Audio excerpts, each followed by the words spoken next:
Welcome back to my series of reviews that I'll be doing in honor of the 20th anniversary of September 11th. I've already covered the World Trade Center film by Oliver Stone, and today we're going to be talking about United 93, written and directed by Paul Greengrass, starring mostly a slew of unknown people, except for maybe a few people here and there that you might have recognized in other projects. But in the vein of this movie, it's meant to be a docudrama, mostly centered around the events of United 93, which crashed in Shanksville, Pennsylvania, led by the revolt of the passengers on board that stopped the hijackers from reaching their intended target. United 93 is a very heavy film that even when it was released 5 years after the events, the film received critical acclaim upon its release from critics and audiences, and received 2 Academy Award nominations, one of them being Best Director for Paul Greengrass. And this was done with the permission of most of the victims' family members and friends who lost those that they cared about on the plane that crashed. The film is mostly centered around, as I said, the passengers and crew of United 93 as they took off from Newark Airport, and we get to see various people involved in the air traffic control system of the United States in relation to the FAA, NORAD, and air traffic control people in Boston, New York, and Cleveland. And based on what I've read and heard, a lot of these actors that have shown up in this movie were actually real people that got to live the experience themselves, so they were able to bring their own memories and experiences into this film, which injects a great sense of realism and rawness as they struggle to try to make sense out of what was happening right before their eyes. An unprecedented situation nobody saw coming. Now, more than likely, some of these elements were embellished for dramatic purposes, because we don't know exactly what transpired on board of United 93. All we know is from what we've heard from people who received calls from those that they cared about, or people who worked for the phone companies that had the seatback earphones on the plane, hearing certain phrases such as "Let's roll" by Todd Beamer, or from other people like Tom Burnett, Mark Bingham, and Cece Lyles, one of the flight attendants. We also get a bit of focus on the hijackers themselves. One of them, supposedly their leader, is seemingly having some doubt about whether or not he wants to carry this out. Whether or not that actually happened, I don't know. I wasn't there, obviously. None of us were on that plane. But it does add a bit of drama to the film, because we as the audience get to see that there is some sense of humanity to at least this one hijacker who might be having second thoughts about what they're doing. Now, don't take this as me condoning what they did. I'm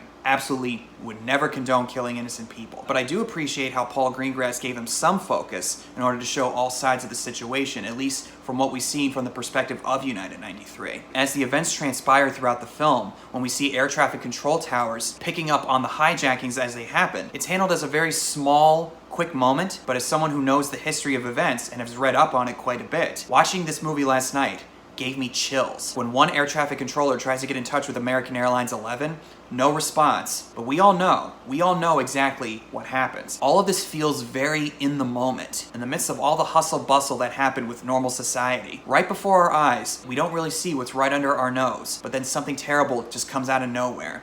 Shatters everything that we all knew. Very similar, as I'm sure, what people experienced with JFK and Pearl Harbor, and even today with the coronavirus pandemic. We get to hear archive recordings of the hijackers that accidentally got in touch with the air traffic control, thinking that they were talking to the passengers. Hearing it last night gave me shivers all over my body. And particularly the one scene where we see the second plane hit the tower, combined with the film footage that Paul Greengrass used, along with the news footage from CNN, John Powell's musical score adding to the tension of the situation.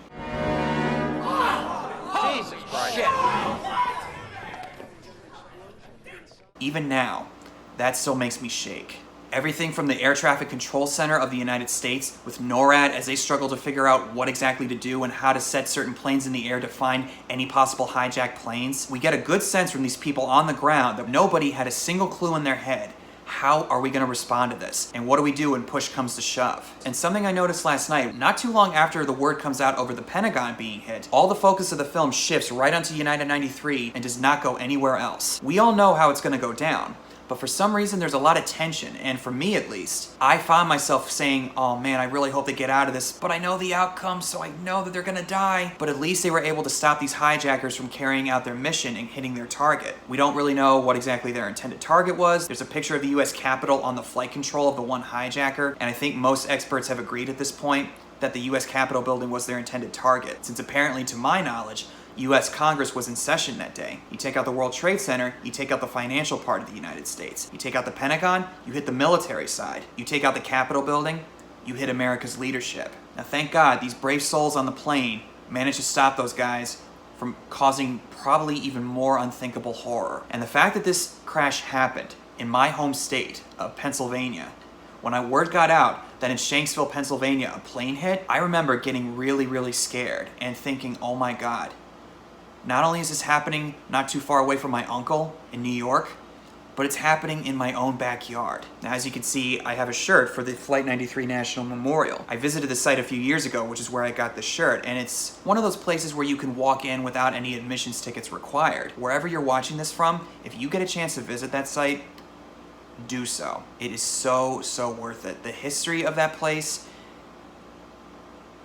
it's indescribable. There was a big rock that marks the spot where the nose of the plane hit the ground. In the museum part of it all, they have actual recordings from the phones that were put on tape, and you can actually listen to them. But filmmaker Paul Greengrass does such a wonderful job of conveying the threat and levity of this situation. And he's known for doing shaky cam effects in some of his films like Captain Phillips, Green Zone, and some of the Bourne films. But he's one of those people that is able to make it look like an art form and not some kind of cheap gimmick. As the plane starts to go in these various directions, as they start to dive down closer to the ground, or when the eventual revolt starts happening, the hijackers start to shift the plane around in order to throw the passengers off balance. And it's all filmed from the perspective of these people that tried to stop them. And we as the viewer get to feel like we're actually on the plane. And the shaky cam, and I believe handheld camera effects too, it all feels not only authentic, but extremely realistic. And I could probably imagine that's more or less what happened on that plane as it went down. Nothing about this movie feels Hollywoodized or glamorous or glossy. It's, in my book, extremely respectful of the events that unfolded that day. That's including the ending text that accounts for what happened that day for United 93, and a small dedication to those who died that day. If you guys haven't seen United 93, I strongly suggest you check it out. It's not one of those things you could just casually put on your TV and chuck some popcorn in your face, but if you want to see an embellished yet respectful account of what happened, I think this is the movie for you. Those are my thoughts on United 93. Thank you guys so much for watching. Comment below and tell me what your thoughts are, and I'll see you guys in the next video.